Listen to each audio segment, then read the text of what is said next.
tayong panalangin. Wala po, kung nahiyak tayo, pwede po kayong tumayo sa inyong upuan. You can stand in your seat. Pastor Joel, we can pray for you. Anybody on the side? Okay po. Let us rise to sing our song.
Mga kapatid, ang yaya po sa atin ng Panginoon. Again, praise the Lord sa mensahe niya. And again, meron pong ating stages, no? Merong life, merong death. At yung offer po sa atin ngayon is merong destination. And you have to decide here on earth. At yung invitation po sa atin ngayong hapon, kung nahihiya kayo, is, again, this church exists because of Jesus Christ. Naniniwala po ang simbahan ito na si Jesus ang daan, ang buhay, at ang katotohanan. At sinabi rin niya na tayo, just as man is destined to die once, and after that, to face judgment. Kapag harap po natin sa pintuan, pagharap natin sa Panginoon, tatanungin tayo ng Panginoon. And it's not because of what we can do, Hindi tayo gagawa ng mabuti, hindi dahil we want to get those rewards, but because of what Jesus did. Kaya po na sinabi niya, for it is by grace you and I have been saved through faith, and this not from yourselves, it is the gift of God. Not by works, hindi po sa ating magagawa, so that no one can boast. Wala po tayong magagawa. Ang simbahan ito, maging miyembro kayo ng church na ito, hindi po kayo matutulungan. It's only through Jesus Christ. And again, before I pray, let me remind you again, let me ask the same invitation na ginawa po ng ating kapatid. Is there anybody here who want to give your whole life to the Lord Jesus Christ? And then I will lead you in prayer. Meron po ba? But is there anybody here who would like to commit yourself again to the Lord? Na ikukumitin niyo ang sarili ninyo sa Panginoon now that you're reminded that God is rewarding those who do good things. But you will do good things not because to get the reward, kundi dahil sa Panginoon. Yung po nangyayari sa inyo, that tayo ay lead to prayer, manalangin po tayo. Ama namin Diyos, kapagmahal, nagpupulit at papasalamat po kami sa pagmamahal ninyo sa amin. Salamat Panginoon na binigyan ninyo si Jesus na inyong pagtungkana. Pinako sa krus, namatay. Ngunit itong pangatlong araw siya'y nabuhay ng muli. Salamat Panginoon sapagkat nandito po kami ngayong hapon naniniwala sa ginawa ni Jesus. Naniniwala kami Panginoon na si Jesus sa inyong anak na ibinabayo ng kanyang buhay. At lumalapit kami Panginoon sa inyong katawarin po kami sa aming mga kasalanan. Tawarin niyo kami Panginoon. Panginoong Jesus, pumasok po kayo sa aming puso. Kayo po ang hari sa aming buhay. Simula ngayon. At gagawa po kami, Panginoon, mamuhay kami dito sa lupang ito nang naaayon sa inyong kalooban. Salamat, Panginoon, sa inyong salita na ibinigay sa amin.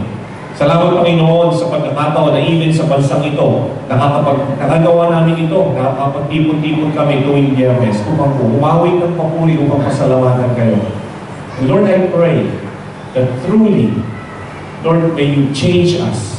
May you change this church and mold this church into the church that you want us to be. Lord, ang aking dalangin nawa ang pag-ibig na nanggagaling sa inyo ay maghari sa simbahan ito. Natunay, Panginoon, na magmahalan kami sa isa't isa. Magpatawaran kami sa kakulangan o pagkakamali ng isa't isa dahil kami pinatawad niyo na kami. At nawa, Panginoon, ay maging kawangis po kami ni Kristo Jesus. Lord, bless this church.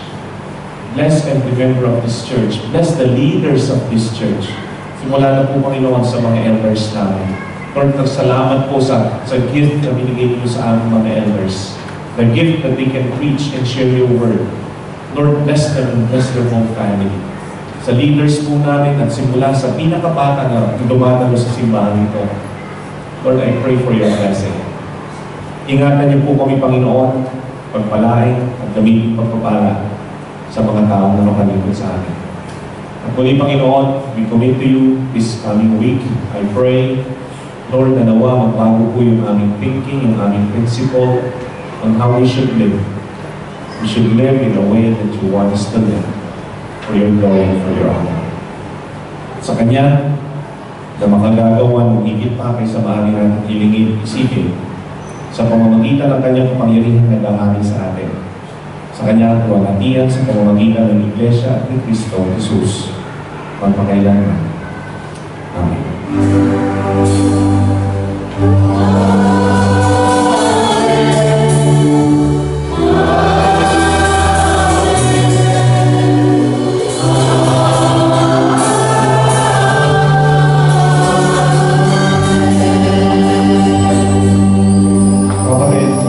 Pagpalain po kayo ng Panginoon Jesus at nawa maging pagpapala kayo sa mga tao na palingkod sa inyo.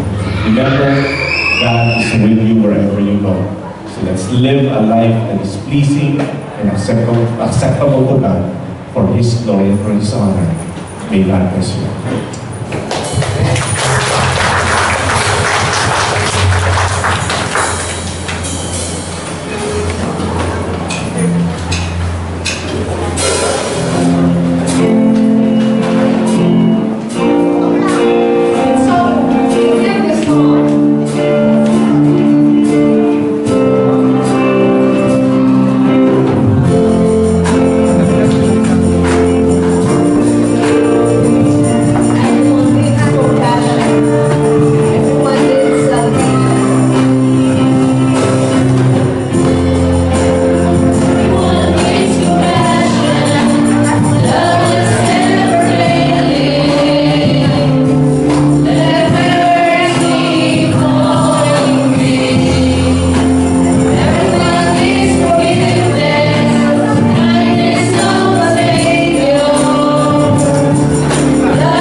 and help us